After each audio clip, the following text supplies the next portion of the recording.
Pastor Carl Lentz, the very last day, spoke about the Holy Spirit, and he was so funny, so practical.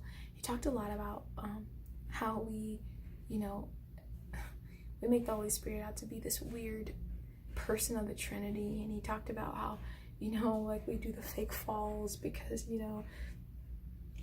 you're supposed to give an utterance and we're not giving it, so we just do the fake fall, you know what I mean? And everyone's laughing. And he talked also a lot about, a lot of people think that we're seeker-friendly preachers and we don't believe in the power of the Holy Spirit. And he just said, let me just be really clear.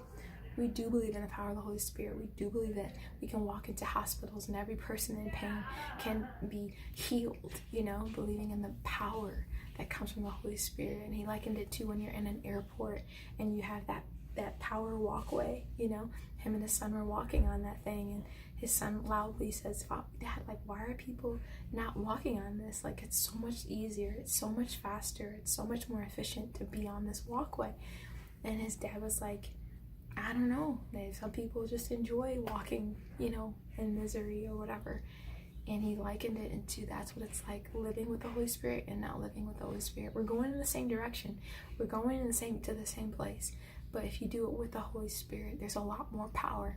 There's a lot more boost. There's a lot more energy. There's a lot more efficiency that comes. And just God's power, the Holy Spirit's power enables you to do a lot more with him than without him. And a lot of what you can try to do in your own strength only goes so far, and you may get tired. But when you realize that the Holy Spirit is empowering you to do, you can do a lot more with him than without him. So it's very powerful. And there's a worship leader by the name of Doe, D-O-E, Doe Music. I've never heard a worship leader like her, ever. Like, she has a beautiful voice, like powerful, like Tasha Cobb's, intentionally forceful with her ad-libs, where she leads with authority and like such passionate desire to see people free, and you can feel her relationship with God come out in a public place. But she led worship, and I'm like, just the power of the Holy Spirit just came in that room, and so many people, like, I'll never forget that night.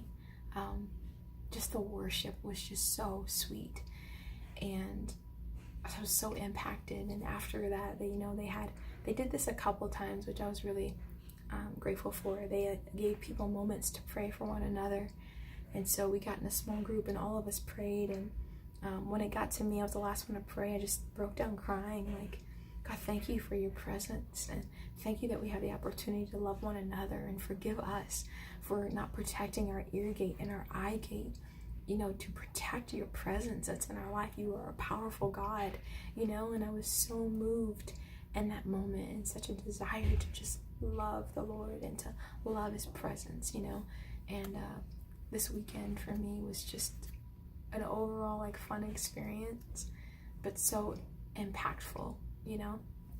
I also got to, in the hallways,